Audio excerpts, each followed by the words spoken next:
Bonjour et bienvenue pour un nouvel update lecture. Bon, je m'excuse d'avance pour la lumière, hein, il fait vraiment pas très beau au moment où je tourne, mais bon, c'est ainsi, hein, je ne peux pas décider du temps qu'il fait. Donc dans cette vidéo-ci, je vais vous parler des lectures qui datent du mois de juin, s'il me semble. Le retard ne s'arrange pas, hein, nous sommes sur du retard de 6 mois maintenant. Le premier dont je vais vous parler, et vous ne voyez plus du tout parce qu'il fait vraiment très noir, il s'agit de Même les méchants rêves d'amour de Anne-Gaëlle Huon, publié chez Albin Michel. Donc dans cette histoire-ci, on découvre Janine qui a 80 ans et qui en fait perd progressivement la mémoire. Malheureusement, elle est atteinte d'un début de Alzheimer ou ce genre de phénomènes qui peuvent arriver à son âge-là. Et en fait, Janine, pour ne pas oublier un secret qu'elle veut dire, elle commence à faire des listes, à écrire des histoires, elle a tout un carnet et elle va le donner à sa petite fille, Julia. Et en fait, Julia va essayer de décoder en gros ce que sa grand-mère veut lui dire, ce qu'elle lui cache, etc. Et en parallèle, elle va rencontrer tous les amis de sa grand-mère qui la côtoient au jour le jour, donc dans la maison de retraite. Et c'est une très belle histoire, j'ai beaucoup aimé, je l'ai même beaucoup plus aimé que son premier roman qui s'appelait Même le bonheur n'a pas de rides. Je l'avais déjà bien aimé et là en fait je trouve qu'il est encore mieux. Franchement, on voit toutes les petites listes que peut essayer Janine qui sont parfois très drôles. Comme Phil Condor, on a ce secret qui finalement nous tient en haleine, comme Julia, et on a toute l'histoire de transmission de cet amour que l'on voit entre cette grand-mère et sa petite fille. C'est vraiment trop mignon. On a des personnages que j'adore beaucoup, notamment l'aide-soignant, je crois qu'il est aide-soignant, qui est québécois, qui m'a fait juste mourir de rire. Et c'était juste touchant, c'était beau, c'était doudou, c'était cocon. Un livre, moi je l'ai lu en été, c'était juste parfait, mais je pense qu'il peut se prêter à n'importe quelle saison tellement il est doux et plein de bonnes intentions. Ensuite, le deuxième tome dont je vais vous parler, il s'agit de Sportif et de l'introverti, le premier tome de la saga Mise à l'essai, écrit par L.H. Cosway et Penny Reid. Penny Reid, vous la connaissez parce que je lis toute la saga du Club des Tricoteuses Anonymes que j'aime beaucoup. Là, du coup, je la découvre à quatre mains avec L.H. Cosway, que je ne connais pas du tout. Et tout cela est publié, pareil, chez Mixem Bookmark dans la collection Infinity. La couverture, si vous la lisez, est trop drôle, il y a des petits commentaires en fait, parce que on suit l'histoire d'Annie qui est une jeune femme qui travaille dans une agence d'agents, donc qui gère la communication de célébrités. Et elle est spécialiste, elle, vraiment dans son domaine, c'est de redorer le blason des célébrités. Typiquement, ces personnes-là qui viennent lui demander de l'aide ont une très mauvaise presse, et elle, avec tout un tas de mise en place sur les réseaux sociaux, de mise en scène pour les journaux, elle va arriver à changer la donne, et ça c'est son métier, franchement elle est très bonne dans ça. Mais par contre c'est une inadaptée sociale, elle n'arrive pas à se comporter avec les gens, elle a du mal, elle en a peur. Et elle a une deuxième casquette où elle est chroniqueuse sur un blog, elle tient un blog, je sais plus comment ça s'appelle, mais en tout cas sur les célébrités, et en fait elle dévoile tous les petits secrets que du coup elle sait puisqu'elle travaille dans ce milieu-là. Et un beau jour pour son blog, elle prend une photo d'un joueur de rugby, donc Ronan Fitzpatrick, et en disant regardez-moi ça, regardez comment il est habillé, puis etc. Est-ce que ce genre de vie n'est-il pas à proscrire, enfin un petit truc comme ça, un petit billet assez humoristique. Elle, son credo en fait c'est de détruire les clichés dans son blog. Et forcément Ronan Fitzpatrick, parce qu'il est joueur de rugby, il dégage une certaine image de l'homme qui est un peu rétrograde. Et du coup, donc Annie veut combattre ça dans son blog, sauf qu'en fait, 2 jours après, elle se rend compte que Ronan est en fait son prochain client. Sauf qu'elle doit redresser son propre tort, hein, puisque le billet a fait grand bruit et lui il n'est pas très content. Et bien sûr elle doit redérer son image et lui il a comme un petit coup de cœur pour elle, alors que elle franchement en fait tout ce qui est humain, attraction humaine, elle ne veut pas du tout. Et alors que d'habitude elle travaille souvent de chez elle en télétravail, là il la force un peu à être tout le temps avec lui et bien sûr il va se passer des choses entre eux. J'ai beaucoup aimé le personnage d'Annie qui était vraiment un personnage avec plein de nuances. En fait, elle est toute en fêlure et c'était beau de la voir s'améliorer. Par contre, c'est mon petit point négatif, j'ai eu plus de mal avec Ronan parce que je le trouve d'une vulgarité. Bah sans nom, il n'y a pas d'autre mot. Je le trouve très vulgaire, il est très cru dans son langage, il dit souvent des mots pas très corrects, on va dire ça comme ça. Bon après ça fait partie du personnage, hein, donc tu te dis ok, mais pour moi au bout d'un moment c'était trop, c'est trop, il y a des gros mots à toutes les pages. Je pense que je connais maintenant toutes les déclinaisons possibles et imaginables du mot pénis. Et comparé à la saga du Club des Tricoteuses Anonymes, franchement on est dans un livre qui est beaucoup plus sexy, beaucoup plus avec des scènes de sexe.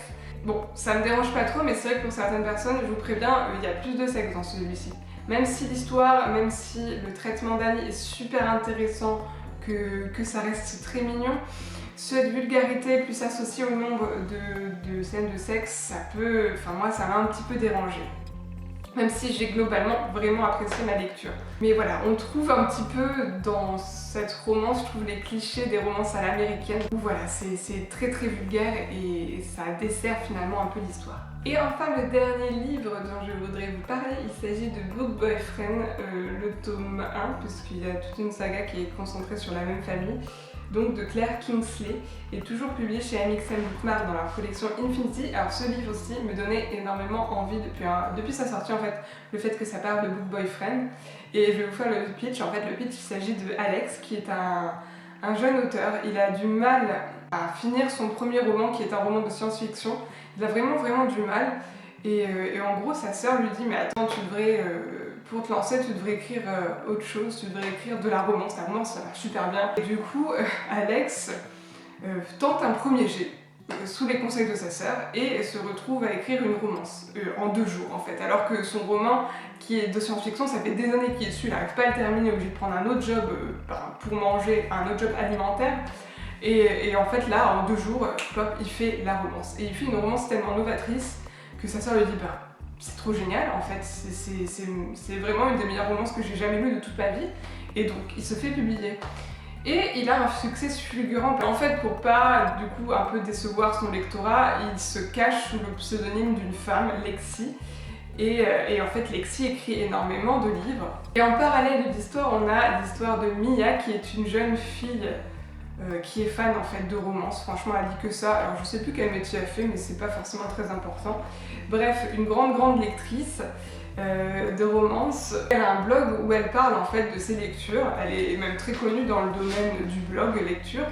Et elle en devient amie virtuellement avec Lexi, qui est l'autrice de ses romances favorites, préférées. Lexi et Mia sont devenues très proches sur la toile, à tel point que Lexi envoie à Mia ses romances en avant-première. Mais du côté d'Alex, en fait, son personnage Lexi est ami avec des tas de femmes, mais pour lui ça reste de l'amitié, et de l'amitié virtuelle, puisqu'il ne les voit pas, il ne les connaît pas, il ne les verra jamais, parce que Alex n'est pas Lexi. Sauf qu'un jour, Alex se rend dans une librairie, et il y croise Mia, qui elle fait tomber en fait sur lui tous ses romans qu'elle était venue dédicacer. Et Alex a un coup de cœur pour Mia en fait dès leur première rencontre, et Mia a un coup de cœur pour Alex dès leur première rencontre. Ils prennent un café, ça se passe bien, ils se revoient, et vous en doutez bien que entre Mia et Lexi qui se connaissent et Lexi qui est Alex, et ben à un moment ça va tout se mélanger et en fait, on voit le drame se profiler. Bon, ça arrive pas de suite, mais j'ai trouvé l'histoire de Alex et Mia juste trop mignonne. Alex, du coup, sait assez rapidement qui est Mia par rapport à lui. Il sait que c'est la blogueuse dont il est ami et il s'en sert. Ça, c'est pas très cool et on sent vraiment qu'il va se passer un... Enfin voilà, on sait que ça va mal finir. Mais ils sont juste trop mignons, il est plein de bonnes intentions en fait.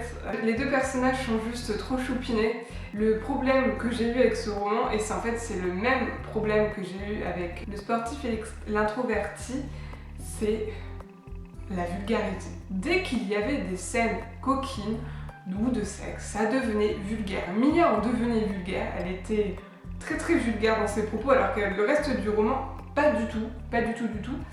Et pareil pour Alex. Et ça m'a vraiment dérangée, alors que l'histoire est juste trop mignonne. Dans ce roman, et c'est encore plus vrai parce que je me souviens, dans une même page, je pense qu'on a tous les synonymes du mot pénissin. Ça passait tout, et j'étais même choquée parce que j'ai dit, bon, au bout d'un moment, juste appeler ça un chat, inutile de mettre tous les synonymes les plus vulgaires possibles, parce que c'est pas pénis qui est utilisé, qui est le terme normal, non, c'est tous les trucs vulgaires, tous les synonymes vulgaires. Donc c'était assez choquant. Et j'ai bien aimé aussi un autre point, c'est que Lexi / Alex étant auteur de romans, auteur de romance, il connaît en fait tous les codes. Et Mia étant lectrice de ce genre de romance, et ben, elle connaît tous les codes, donc la rencontre, moment dramatique où en gros l'histoire se bascule et qu'on a un moment de la période où ils ne s'entendent plus, tous les romans. Et en fait, le roman essaye de jouer avec ces codes-là en les détournant, et ça c'était vraiment top. Pour les amatrices de romance, c'est un très bon roman, franchement. On y voit tous les codes, mais déjoués d'une certaine façon, et j'aime beaucoup.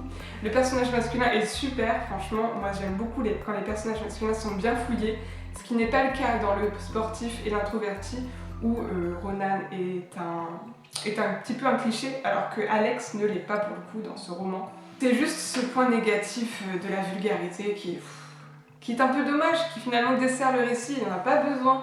À part ce petit détail, c'était quand même un très très bon roman. Donc voici pour les 3 lectures que je vous ai présentées. Si jamais vous avez des suggestions de lecture qui ressemblent, n'hésitez pas en commentaire. Si jamais vous avez lu un ou plusieurs de ces livres, n'hésitez pas à me dire ce que vous en pensez en commentaire. Et moi je vous dis à bientôt dans une prochaine vidéo et bisous bisous.